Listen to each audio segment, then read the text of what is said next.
Hello friends, welcome to my YouTube channel. സുശാന്താണ്. എല്ലാവരും സുഖമായിരിക്കുന്നു എന്ന് വിശ്വസിക്കുന്നു. അപ്പോൾ ഞായറാഴ്ച നാളെ മുതൽ പുതിയൊരു ട്രേഡിംഗ് വീക്ക് സ്റ്റാർട്ട് ചെയ്യുന്നു. ബജറ്റിന് ശേഷം കണ്ടിന്യൂസ് ആയിട്ടുള്ള അപ്ഗ്രേഡാണ് നിഫ്റ്റിയിൽ വന്നിരിക്കുന്നത്. കഴിഞ്ഞ 5 ദിവസവും നിഫ്റ്റി ഓൾ ടൈം ഹൈയിലേക്ക് മാറിക്കൊണ്ടിരിക്കുകയായിരുന്നു ഓരോ ദിവസവും. അതിനുശേഷം 15,000 മുകളിലേക്ക് പോലും നിഫ്റ്റി വരികയുണ്ടായി. അതുപോലെ സെൻസെക്സും 50,000 മുകളിലേക്ക് വരികയുണ്ടായി. ഒരു റെക്കോർഡ് ഇട്ട ഒരാഴ്ച തന്നെയാണ് ഈ പറയുന്ന കഴിഞ്ഞ ആഴ്ച. നിഫ്റ്റിയെ ബഡ്ജറ്റിന് ശേഷം ഇന്ത്യൻ എക്കോണമിക്ക് ഒരു പുതിയ സ്റ്റിമുലസ് കിട്ടിയ ഒരു മൂഡിലാണുള്ളത്. കാരണം ഈ കണ്ടിന്യൂഷൻ നമുക്ക് കിട്ടുമോ, ഇനിയും മാർക്കറ്റിൽ അപ്സൈഡുകൾ വരുമോ, പ്രോഫിറ്റ് ബുക്കിംഗ് ഉണ്ടാകുമോ, വലിയൊരു ക്രാഷ് ഉണ്ടാകുമോ എന്നൊക്കെ വിശദമായിട്ട് അനലൈസ് ചെയ്യേണ്ടതായിട്ടുണ്ട്. അതിനുമുമ്പ് ചാനൽ നിങ്ങൾ ആദ്യമായിട്ട് കാണുന്നവരാണെങ്കിൽ തീർച്ചയായിട്ടും സബ്സ്ക്രൈബ് ചെയ്യാൻ മറക്കരുത്. നിങ്ങൾക്ക് ആവശ്യമുള്ള എഡ്യൂക്കേഷൻ പരമായിട്ടുള്ള വീഡിയോസ് ഒരുപാട് നെറ്റിൽ കിടക്കുന്നുണ്ട്, ഈ പറയുന്ന ചാനലിൽ കിടക്കുന്നുണ്ട്. തീർച്ചയായിട്ടും നിങ്ങൾ കാണുക. ഓരോ മാർക്കറ്റ് റിസർച്ചും മാർക്കറ്റ് ഔട്ട്ലുക്കും ഓരോ റിസർച്ചുകൾ ഉൾക്കൊള്ളുന്നത് കൂടിയാണ്. അതുവഴി നിങ്ങൾക്ക് സ്റ്റോക്കുകളെക്കുറിച്ച് കൂടുതൽ മനസ്സിലാക്കാനും സാധിക്കും. അതുപോലെ തന്നെ ഡേ ട്രേഡിംഗ് ഇൻവെസ്റ്റ്മെൻറ്റ് ആവശ്യങ്ങൾക്കാവുള്ള ഡിമാറ്റ് അക്കൗണ്ടുകൾ തുറക്കാൻ ആവശ്യമായിട്ടുള്ള ലിങ്കുകൾ ഡിസ്ക്രിപ്ഷനിൽ കൊടുത്തിട്ടുണ്ട്. അതുവഴി നിങ്ങൾക്ക് അക്കൗണ്ടുകൾ ഓപ്പൺ ചെയ്യാവുന്നതാണ്. അതിനുശേഷം ഞങ്ങളുടെ ഒരു ടെലിഗ്രാം ഗ്രൂപ്പിലേക്ക് നിങ്ങൾക്ക് എൻട്രി ലഭിക്കും. അവിടെ നിങ്ങളുടെ സ്റ്റോക്ക് ഇൻവെസ്റ്റ്മെൻറ്റുമായിട്ട് ബന്ധപ്പെട്ട ഏതുതരം ഷെയറുകൾ, ഏതുതരം ചർച്ചകളും അവിടെ വളരെ പോപ്പുലറാണ്. അവിടെ നിങ്ങളെ സഹായിക്കാൻ ഒരു ടീം ഓഫ് ആൾക്കാർ തന്നെ വർക്ക് ചെയ്യുന്നുണ്ട്. അതോടൊപ്പം തന്നെ അവരുടെ കൂടെ ഞാനും ഉണ്ട്. അപ്പോൾ നമുക്ക് മാർക്കറ്റിലേക്ക് പോകാം. വെള്ളിയാഴ്ചയും മാർക്കറ്റ് ഒരു പുതിയ ഹൈ ക്രിയേറ്റ് ചെയ്തുകൊണ്ട് തന്നെയാണ് വന്നിരിക്കുന്നത്. കാരണം 14,924 നിഫ്റ്റി ക്ലോസ് ചെയ്തിരിക്കുന്നത് നമുക്ക് മനസ്സിലാകും. സെൻസെക്സിൽ നോക്കിക്കഴിഞ്ഞാൽ 117 പോയിൻ്റ് അപ്സൈഡോട് കൂടിയാണ് ക്ലോസ് ചെയ്തിരിക്കുന്നത്. നിഫ്റ്റിയുടെ വീക്ക്ലി അവസ്ഥ നോക്കിക്കഴിഞ്ഞാൽ ഏകദേശം മനസ്സിലാവുന്നത് ഒരാഴ്ച കൊണ്ട് നിഫ്റ്റി 1,289 പോയിൻറ്റുകൾ പിന്നിട്ട് കഴിഞ്ഞു. ഏകദേശം പെർസെൻറ്റേജ് വൈസ് നോക്കുകയാണെങ്കിൽ 9.46% റിട്ടേൺ ആണ് ഒരാഴ്ച കൊണ്ട് നിഫ്റ്റി കൊടുത്തിരിക്കുന്നതെന്നാണ്. അതുതന്നെ ഒരു മാസത്തെ നോക്കിക്കഴിഞ്ഞാൽ വെറും 724 പോയിൻ്റ് അപ്സൈഡ് കാണുന്നു. അതിന് ഓവറോൾ റിട്ടേൺ നോക്കിക്കഴിഞ്ഞാൽ 5 അതായത് പെർസെൻറ്റേജ് വൈസ് നോക്കിക്കഴിഞ്ഞാൽ 5.10% ഒരു അപ്സൈഡാണ് നിഫ്റ്റി ഈ പറയുന്ന 1 മന്ത് കൊണ്ട് കാണിച്ചിരിക്കുന്നത്.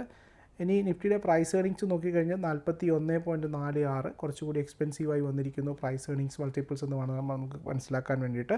അപ്പം ഇതാണ് പ്രധാനപ്പെട്ട വില. ഇപ്പോൾ ഇന്ന് വരെയുള്ള ഒരു ഡെറിവേറ്റീവ് ഡാറ്റ വെച്ചുകൊണ്ട് നമുക്ക് ലെവലുകൾ നോക്കിക്കഴിഞ്ഞാൽ ഇപ്പം 14,924 ക്ലോസ് ചെയ്തിരിക്കുന്നു. ചെറിയൊരു സപ്പോർട്ട് നമുക്ക് കിട്ടാൻ സാധ്യത 14,800 850 ഇടയിലാണ്. 14,800 to 14,850 will be acting as a crucial support zone for Nifty. അതുപോലെ തന്നെ അപ്സൈഡ് നോക്കിക്കഴിഞ്ഞാൽ 15,000 മുകളിൽ 15,000 തന്നെയാണ് നമ്മൾ ആദ്യം ഫേസ് ചെയ്യാൻ പോകുന്ന ഒരു ഹഡിൽ.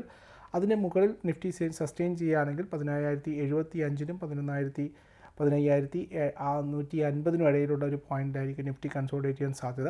അപ്പോൾ 15,075 ടു 15,150 എന്ന് പറയുന്നത് അപ്പർ ക്യാപ്പും, താഴത്തെ അല്ലെങ്കിൽ ഡൗൺ സൈഡ് ഡയറക്ഷനാണ് മാർക്കറ്റ് തരുന്നതെങ്കിൽ 14,800 ടു 14,850 എന്ന് പറയുന്ന റേഞ്ച് കൂടി ശ്രദ്ധിക്കുക. ഇതാണ് നിഫ്റ്റിയിലുള്ള പ്രധാനപ്പെട്ട ഒരു ലെവലുകളായിട്ട് ഓപ്പൺ ഇൻട്രസ്റ്റ് ഡാറ്റയുടെ ബേസിൽ നോക്കിക്കഴിഞ്ഞാൽ കാണുന്നത്. ഇനി നമുക്ക് കുറച്ച് ഡെറിവേറ്റീവ് ഡാറ്റകൾ നോക്കാം. അവിടെ നമുക്ക് കാണാൻ പറ്റുന്നത് ലോങ് ബിൽഡപ്പ് ചെയ്ത സ്റ്റോക്ക്. ലോങ് ബിൽഡപ്പ് എന്ന് പറഞ്ഞു കഴിഞ്ഞാൽ പുതുതായിട്ട് ഫ്രഷ് പൊസിഷൻസ് ആഡ് ചെയ്തിരിക്കുന്ന ഫ്യൂച്ചറിൽ പുതിയ ഫ്രഷ് പൊസിഷൻസ് ആഡ് ചെയ്തിരിക്കുന്ന സ്റ്റോക്കുകൾ ഏതൊക്കെയാണെന്ന് നോക്കാം. ലോങ് ബിൽഡപ്പിൽ ആദ്യമായിട്ടുള്ളത് SBI തന്നെയാണ്. SBIയിൽ ഏകദേശം 4.17% ലോങ് ബിൽഡപ്പ് നടന്നിരിക്കുന്നു. അത് കൊട്ടാക് ബാങ്കിൽ 2.44% ലോങ് ബിൽഡപ്പ് നടന്നിരിക്കുന്നു. ഷോർട്ട് ബിൽഡപ്പ് നോക്കിക്കഴിഞ്ഞാൽ ICICI ബാങ്ക് ടാറ്റ സ്റ്റീലിലും ലോങ് ബിൽഡപ്പ് നടന്നിരിക്കുന്നു. 6.02% ലോങ് ബിൽഡപ്പാണ് ടാറ്റ സ്റ്റീൽ നടന്നിരിക്കുന്നത്. തിങ്കളാഴ്ച റിസൾട്ടാണ്. വളരെ നല്ല റിസൾട്ട് എക്സ്പെക്റ്റ് ചെയ്യുന്നു. കാരണം നമ്മൾ മാർക്കറ്റ് ഔട്ട്ലുക്കിൽ പലപ്പോഴായിട്ട് ട്രാക്ക് ചെയ്യപ്പെട്ടിട്ടുണ്ട്, പറഞ്ഞിട്ടുണ്ട് ഇന്ത്യൻ മെറ്റൽ സ്റ്റോക്കുകൾ വളരെയേറെ പോസിറ്റീവായി വരാൻ സാധ്യതയുണ്ട്. കാരണം അവരുടെ ആഗോള വിപണികളിൽ തന്നെ ഈ പറയുന്ന മെറ്റലുകളുടെ പ്രൈസ് കുതിച്ച് കയറിക്കൊണ്ടിരിക്കുകയാണ്. അപ്പോൾ അത് ഒരു പ്രധാനപ്പെട്ട കാര്യം. അതുമായിട്ട് ബന്ധപ്പെട്ട് വായിച്ചു കഴിഞ്ഞാൽ ടാറ്റ സ്റ്റീലിൽ ലോങ് ബിൽഡപ്പ് നടന്നിരിക്കുന്നു. 6.02%-യാണ് ടാറ്റ സ്റ്റീലിലെ ലോങ് ബിൽഡപ്പ് നടന്നിരിക്കുന്നത്. അതുപോലെ തന്നെ BHEL സർപ്രൈസിങ് റിസൾട്ടാണ് മാർക്കറ്റ് എക്സ്പെക്റ്റ് ചെയ്യുന്നത്. പല BHELൻ്റെ റിസൾട്ടിനെ സംബന്ധിച്ചിട്ട് വളരെ വേരിയേഷനുള്ള ഒരു റിസൾട്ടാണ് വരാൻ സാധ്യത എന്നാണ്. ചില ബ്രോക്കിംഗ് ഫേമുകൾ വളരെ പോസിറ്റീവ് പ്രവചിക്കുന്നു, ചില ബ്രോക്കിംഗ് ഫേമുകൾ നെഗറ്റീവ് പ്രവചിക്കുന്നു. അപ്പോൾ വളരെ വോളറ്റാലിറ്റിയുള്ളൊരു കൗണ്ടർ ആയിരിക്കാം BHEL എന്ന് പറയുന്നത്. ഏതായാലും BHEL ലോങ് ബിൽഡപ്പ് നടന്നിരിക്കുന്നു. 7.54% ലോങ് ബിൽഡപ്പാണ് BHEL നടന്നിരിക്കുന്നത്. ഡിവിസ് ലാബിൻ്റെ റിസൾട്ട് വന്നു. നമ്മൾ വിചാരിച്ച പോലെ അത്രമാത്രം ഒരു സ്റ്റണ്ടിങ് ആയിട്ടുള്ള റിസൾട്ടല്ല ഡിവിസ് ലാബ് പുറത്തുവിട്ടിരിക്കുന്നത്. എങ്കിലും ലോങ് ടേം അല്ലെങ്കിൽ ലോങ് ബിൽഡപ്പ് നടന്നിരിക്കുന്നത് ഏകദേശം 4.33% അപ്സൈഡോട് കൂടിയാണ് ഡിവിസ് ലാബിൽ നടന്നിരിക്കുന്നത്. അതുപോലെ തന്നെ ഷോർട്ട് ബിൽഡപ്പ് നോക്കിക്കഴിഞ്ഞാൽ നെഗറ്റീവ് സാധ്യത അല്ലെങ്കിൽ ട്രെൻഡ് നെഗറ്റീവായിട്ടുള്ള ചില സ്റ്റോക്കുകൾ നോക്കിക്കഴിഞ്ഞാൽ മനസ്സിലാവുന്നത് ഒന്ന് ICICI ബാങ്ക് തന്നെയാണ്. ഏകദേശം 1.87% ഓപ്പൺ ഇൻട്രസ്റ്റ് ഡാറ്റാസാണ് അവർ അല്ലെങ്കിൽ കോൺട്രാക്ട്സ് ആണ് സെൽ ഔട്ട് ചെയ്ത് മാറിയിരിക്കുന്നത്. ബന്ധൻ ബാങ്ക് നോക്കിക്കഴിഞ്ഞാൽ 8.94%, RBL ബാങ്ക് 14.54%, സീൽ 15.11%, അതുപോലെ തന്നെ ഏഷ്യൻ പെയിൻറ്റ് 11.85%. ഇത്രയും സ്റ്റോക്കുകളിൽ ഷോർട്ട് ബിൽഡപ്പാണ് ബിൽഡ് ചെയ്തിരിക്കുന്നത്. ഇനി നമുക്ക് നോക്കിക്കഴിഞ്ഞാൽ ലോങ് അൺവൈൻഡിങ് എന്ന് പറഞ്ഞു കഴിഞ്ഞാൽ പൊസിഷൻസ് ഹോൾഡ് ചെയ്യുന്നവർ സെല്ല് ചെയ്ത് മാറുന്ന അവസ്ഥ. അത് നോക്കിക്കഴിഞ്ഞാൽ ബജാജ് ഫിൻസർവാണ് മുന്നിലേക്ക് നിൽക്കുന്നത്. അതിൽ പ്രധാനമായിട്ട് 4.85% സ്റ്റോക്കുകളും അവർ ലോങ് അൺവൈൻഡ് ചെയ്ത് കഴിഞ്ഞു. അതുപോലെ തന്നെ അപ്പോളോ ടയേഴ്സിൽ 11.5% ലോങ് അൺവൈൻഡിങ് ആണ് നമുക്ക് കാണാൻ പറ്റുന്നത്. അതിനുശേഷം ഇന്ത്യൻ ബാങ്കിൽ ഏകദേശം 5.5% അടുപ്പിച്ചുള്ള ഒരു ലോങ് അൺവൈൻഡിങ് നമുക്ക് കാണാൻ പറ്റി. ഇനി ഷോർട്ട് കവറിങ് നോക്കാമെന്ന് വെച്ച് കഴിഞ്ഞാൽ ആൾക്കാർ ഓൾറെഡി ആ ഒരു സ്റ്റോക്കിൽ ഷോർട്ട് ചെയ്തിരിക്കുന്നു. അതിനുശേഷം മാർക്കറ്റ് മുകളിലേക്ക് പോകുന്നു. അപ്പോൾ ആ സമയത്ത് തിരിച്ച് കവർ ചെയ്യുന്നതിനെയാണ് ഷോർട്ട് കവറിങ് എന്ന് പറയുന്നത്. അപ്പോൾ നമുക്കറിയാം ഒരു ഇന്ത്യൻ മാർക്കറ്റിൽ ഷോർട്ട് ചെയ്ത് കഴിഞ്ഞാൽ അന്നത്തെ ദിവസം തന്നെ അത് തിരിച്ച് വാങ്ങാനുള്ള ഓപ്ഷനുണ്ട്. അങ്ങനെ ചെയ്യുകയാണെങ്കിൽ തീർച്ചയായിട്ടും പൈസ താഴോട്ട് വരണമെന്നുണ്ട്. എന്നാൽ മാത്രമേ നമുക്ക് ലാഭമായിട്ട് വരികയുള്ളൂ. അങ്ങനെ ഷോർട്ട് കവറിങ് റാലി കണ്ട ഒരു സ്റ്റോക്ക് ഡോക്ടർ റെഡ്ഡീസ് ആണ്. ഏകദേശം 8.27% ഷോർട്ട് കവറിങ് റാലിയാണ് നമ്മളവിടെ കണ്ടത്. NTPC നോക്കിക്കഴിഞ്ഞാലും 4.85% ഷോർട്ട് കവറിങ് റാലി വന്നു. സിപ്ല നോക്കിക്കഴിഞ്ഞാൽ 585. അതുപോലെ തന്നെ ഗോദ്രേജ് പ്രോപ്പർട്ടീസിൽ ഏകദേശം 24% ഇടിവാണ് ഓപ്പൺ ഇൻട്രസ്റ്റ് ഡാറ്റയിൽ കാണുന്നത്. വീണ്ടും ഒരു ഇൻട്രസ്റ്റിംഗ് ഡാറ്റയിലേക്ക് പോവുകയാണ്. നമുക്ക് 2-3 ഫണ്ട് ബയേഴ്സിനെ സംബന്ധിച്ച് കിട്ടുന്നുണ്ട്. ഒന്ന് നമൂറയുടെ സിംഗപ്പൂർ ബേസ് ആയിട്ടുള്ള സിംഗപ്പൂർ ഫണ്ടാണ്. അവർ ഇൻവെസ്റ്റ്മെൻറ്റ് ചെയ്തിരിക്കുന്നത് ധൻവർഷ ഫിൻസർവ് എന്ന് പറയുന്ന ഒരു കമ്പനിയാണ്. 380 രൂപയിലാണ് കമ്പനി വാങ്ങിയിരിക്കുന്നത്. ഏകദേശം 1,35,000 സ്റ്റോക്കുകൾ നവർമ സിംഗപ്പൂർ വാങ്ങിയിട്ടുണ്ട്. ഒന്നുകൂടി ഞാൻ ഓർമ്മിപ്പിക്കുന്നു, Dhanvarsha Finvest, DHAN Varsha VARSH, Dhanvarsha Finserv limited ആണ്. 380 രൂപ പ്രകാരമാണ് നൊമോറ സിംഗപ്പൂർ ലിമിറ്റഡ് ഈ സ്റ്റോക്ക് വാങ്ങിയിരിക്കുന്നത്. മറ്റൊന്ന് നിപ്പോൺ ഇന്ത്യ അസറ്റ് മാനേജ്മെൻറ്റ് കമ്പനിയായിട്ട് നിപ്പോൺ മ്യൂച്വൽ ഫണ്ടാണ്. അവർ വാങ്ങിയിരിക്കുന്നത് സ്റ്റോഫ്കാർട്ട് ലിമിറ്റഡിൻ്റെ IPO ആണ്. ഇന്നലെ ലിസ്റ്റ് ചെയ്യപ്പെട്ട IPO. ഏകദേശം 7 ലക്ഷം ഷെയറുകളോളം അവർ വാങ്ങിച്ചിരിക്കുന്നു. വാങ്ങിച്ച റേറ്റ് 455.87 രൂപയാണ്. 455.87 റുപ്പീസിനാണ് അവർ വാങ്ങിയിരിക്കുന്നത്. അങ്ങനെയാണെങ്കിൽ 7 lakh ഷെയർസുകളാണ് അവർ വാങ്ങിയിരിക്കുന്നത്. മൂന്നാമത്തത് വളരെ ഇൻട്രസ്റ്റിംഗ് ആയിട്ട് തോന്നിയ മറ്റൊരു ഡീലാണ് ടാറ്റ ട്രസ്റ്റി ഡീലിൻ്റെ ഒരു കമ്പനിയാണ് ഗണേശ എക്കോസ്ഫിയർ എന്ന് പറയുന്ന കമ്പനി. അവർ 475 രൂപ പ്രകാരമാണ് വാങ്ങിയിരിക്കുന്നത്. 4,60,000 ക്വാണ്ടിറ്റിയാണ് ഈ സ്റ്റോക്ക് ഇപ്പോൾ അവരുടെ കയ്യിലേക്ക് പോയിരിക്കുന്നത്. അപ്പോൾ ഓർമ്മിക്കുക, നൊമോറ സിംഗപ്പൂർ വാങ്ങിയിരിക്കുന്നത് Dhanvarsha Finvest, Nippon India mutual fund വാങ്ങിയിരിക്കുന്നത് ഈ പറയുന്ന സ്റ്റൗകാർട്ട് LTDയുടെ സ്റ്റോക്കാണ് വാങ്ങിയിരിക്കുന്നത്. 455.87% അവർ രൂപക്കാണ് വാങ്ങിയിരിക്കുന്നത്. മൊത്തം 7 ലക്ഷം സ്റ്റോക്കുകളാണ് അവർ ഇതുവഴി വാങ്ങിയിരിക്കുന്നത്. ടാറ്റ ട്രസ്റ്റി കമ്പനിയുടേതാണ് മറ്റൊരു സ്റ്റോക്ക്. അത് ഗണേശ എക്കോസ്ഫിയർ എന്ന് പറയുന്ന കമ്പനിയാണ്. അതിൽ 475 രൂപയ്ക്ക് ഏകദേശം 4,60,000 സ്റ്റോക്കുകൾ അവർ വാങ്ങിയതായിട്ട് കാണുന്നു. ഇനി കുറച്ച് ന്യൂസുകൾ നമുക്ക് മറ്റും നോക്കാം. ഏകദേശം ഇപ്പോൾ വന്നിരിക്കുന്നൊരു വാർത്ത, അദാനി എൻ്റർപ്രൈസസിൻ്റെ സബ്സിഡിയറി ആയിട്ടുള്ള ഒരു കമ്പനി ഏകദേശം 23% സ്റ്റേക്ക് മുംബൈ ഇൻ്റർനാഷണൽ എയർപോർട്ടിൽ വാങ്ങിയിരിക്കുന്നു. 1,700 കോടി രൂപയാണ് കമ്പനി ഇതിനുവേണ്ടി ചിലവഴിക്കുന്നത് എന്നാണ് മനസ്സിലാവുന്നത്. ഇത് ബ്രിട്ടാനിയ, അതുപോലെ തന്നെ മാർക്കറ്റ് പ്രതീക്ഷിച്ചിരുന്ന വളരെ പ്രസിദ്ധമായിട്ടൊരു റിസൾട്ട് വന്നു. ബ്രിട്ടാനിയ ഇൻഡസ്ട്രീസ് ആണ്. നെറ്റ് പ്രോഫിറ്റ് ഏകദേശം 460 കോടി രൂപയാണ് നെറ്റ് പ്രോഫിറ്റ് ബ്രിട്ടാനിയക്ക് ഉണ്ടായിരിക്കുന്നത്. കഴിഞ്ഞ പ്രോഫിറ്റ് ഏകദേശം കഴിഞ്ഞ ക്വാർട്ടറിൽ 370 കോടി രൂപയായിരുന്നു. കറക്റ്റ് ഏകദേശം 90 കോടി രൂപയുടെ ഉയർച്ചയാണ് ബ്രിട്ടാനിയയിൽ കാണുന്നത്. മാർക്കറ്റ് എക്സ്പെക്റ്റേഷൻ 440 കോടി രൂപയായിരുന്നു. മാർക്കറ്റ് എക്സ്പെക്റ്റേഷനുമായിട്ട് നോക്കുമ്പോൾ വെറും 20 കോടി മുകളിലാണ് മാത്രമാണ് ഈ ബ്രിട്ടാനിയ സ്ഥിതി ചെയ്യുന്നത്. അതുപോലെ റവന്യൂ നോക്കിക്കഴിഞ്ഞാൽ 2,980 നിന്നും ഉയർന്ന് 3,170 കോടി രൂപയായിട്ട് റവന്യൂ മാറിയിരിക്കുന്നു. അപ്പം ബ്രിട്ടാനിയയുടെ ഓവറോൾ ഒരു പോസിറ്റീവ് റിസൾട്ടായിട്ട് നമുക്ക് കാണാം. IRCTCയുടെ ബസ് ബുക്കിംഗ് സർവീസ് മുതൽ എല്ലാം തന്നെ മാർച്ച് മുതൽ അവൈലബിൾ ആകും എന്നാണ് കമ്പനി അറിയിച്ചിരിക്കുന്നത്. PNB പഞ്ചാബ് നാഷണൽ ബാങ്കിൻ്റെ റിസൾട്ട് വന്നിരിക്കുന്നു. അവരുടെ പ്രോഫിറ്റ് ഏകദേശം 510 കോടി രൂപയാണ്. കഴിഞ്ഞ ക്വാർട്ടറിൽ ഇതേ സമയം ഏകദേശം 490 കോടി രൂപയുടെ നഷ്ടമാണ് കമ്പനി രേഖപ്പെടുത്തിയത്. അവിടെ നിന്നാണ് ഇപ്പോൾ 510 കോടി രൂപയുടെ പ്രോഫിറ്റിലേക്ക് വന്നിരിക്കുന്നത്. NPA നോൺ പെർഫോമിംഗ് അസറ്റ്സുകൾ നോക്കിക്കഴിഞ്ഞാൽ 4.75% നിന്നും കുറഞ്ഞ് 4.03% കുറഞ്ഞിരിക്കുന്നു. പ്രൊവിഷൻ നോക്കിക്കഴിഞ്ഞാൽ ഏകദേശം 4150 കോടി രൂപയുടെ പ്രൊവിഷൻ വെച്ച സ്ഥാനത്ത് ഇപ്പം 5430 കോടി രൂപയുടെ പ്രൊവിഷൻ വെച്ചിരിക്കുന്നു. അത് വളരെ പോസിറ്റീവായിട്ടുള്ളൊരു കാര്യം തന്നെയാണ്. അത് ബാഡ് ലോണുകൾ റിക്കവർ ചെയ്തെടുക്കുക എന്നുള്ളതാണ്. GSK ഫാർമ എന്ന് പറയുന്ന കമ്പനി 160 കോടി രൂപയുടെ പ്രോഫിറ്റ് രേഖപ്പെടുത്തിയിരിക്കുന്നു. കഴിഞ്ഞ പ്രാവശ്യം 660 കോടി രൂപയുടെ നഷ്ടമാണ് ഉണ്ടായിരുന്നത്. അപ്പോൾ ഒന്ന് മാർക്ക് ചെയ്ത് വെക്കുക, GSK ഫാർമ 160 കോടി രൂപയുടെ പ്രോഫിറ്റ്, പക്ഷേ കഴിഞ്ഞ പ്രാവശ്യം 660 കോടി രൂപയുടെ നഷ്ടമായിരുന്നു മാർക്കറ്റിൽ നിന്നുണ്ടായിരുന്നത്.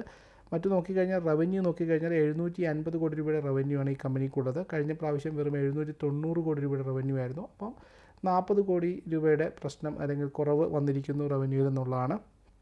ഇനി നമുക്ക് നോക്കിക്കഴിഞ്ഞാൽ നാരായണ ഹൃദയാലയ വളരെ പ്രധാനപ്പെട്ട റിസൾട്ട്. പ്രോഫിറ്റ് ഏകദേശം 40.8 കോടി രൂപയാണ്. കഴിഞ്ഞ പ്രാവശ്യം വെറും 31.38 കോടി രൂപയുടെ പ്രോഫിറ്റായിരുന്നു കമ്പനി കാണിച്ചിരുന്നത്. Shipping corporation of India result നോക്കിക്കഴിഞ്ഞാൽ 130 കോടി രൂപയുടെ പ്രോഫിറ്റാണ് വന്നിരിക്കുന്നത്. കഴിഞ്ഞ പ്രാവശ്യം 290 കോടി രൂപയായിരുന്നു ഇതിനു വേണ്ടി ഉണ്ടായിരുന്നത്.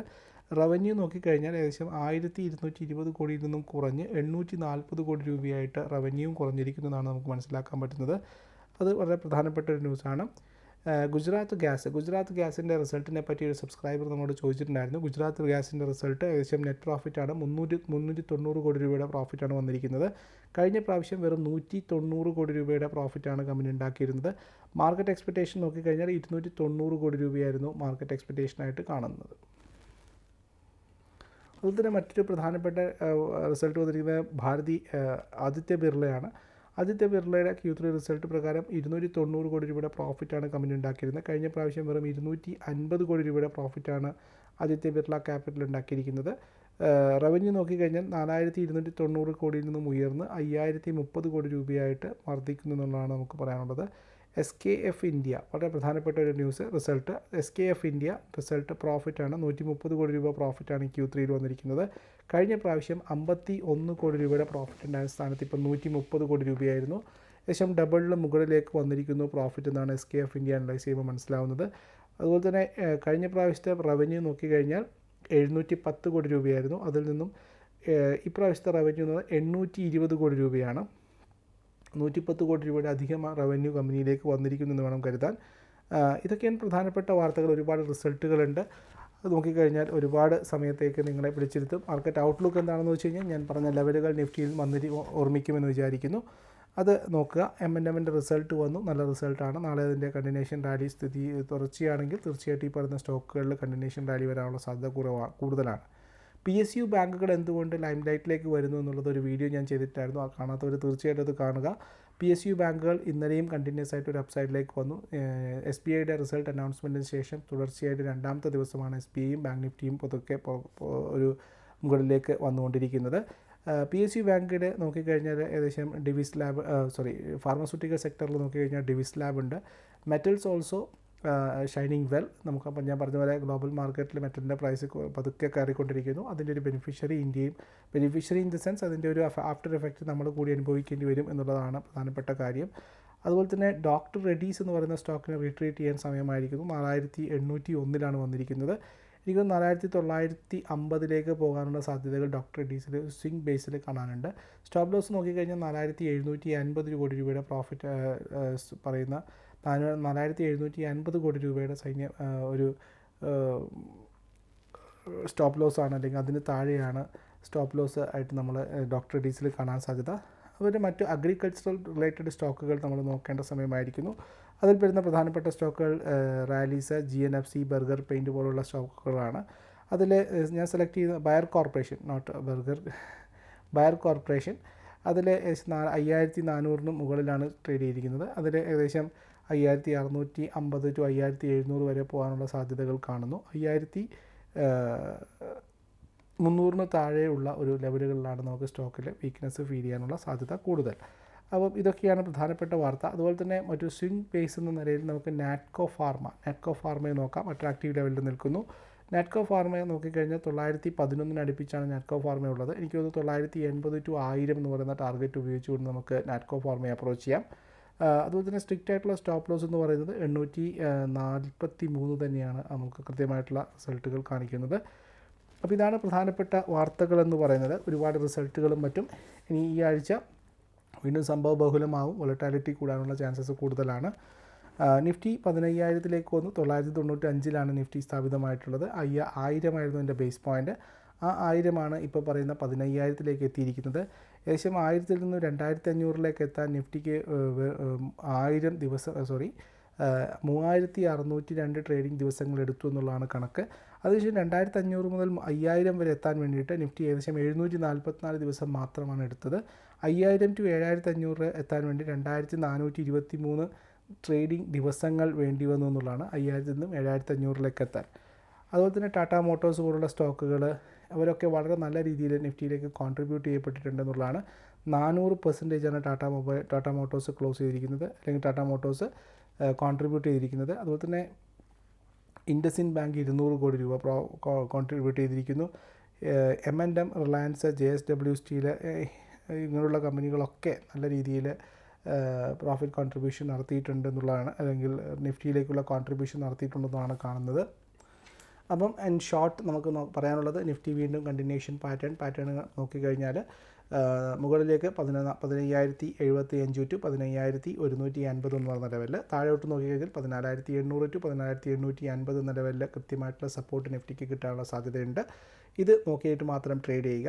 മാത്രമല്ല റിസൾട്ടുകൾ ഒരുപാട് വരുന്ന സമയമാണ്. ടാറ്റ സ്റ്റീലിൻ്റെ റിസൾട്ടാണ് തിങ്കളാഴ്ച ഉറ്റുനോക്കുന്നത്. മെറ്റൽ പ്രൈസ് ഇത്രയും ഉയർന്നു നിൽക്കുന്നതുകൊണ്ട് തന്നെ ടാറ്റ സ്റ്റീലിൻ്റെ ഒരു നല്ലൊരു പോസിറ്റീവ്നെസ് കാണുന്നു. ടാറ്റ സ്റ്റീൽ ഇൻട്രാഡേ പ്രോസ്പെക്റ്റീവിൽ കൂടി നമുക്ക് നോക്കാവുന്ന സ്റ്റോക്കാണ്.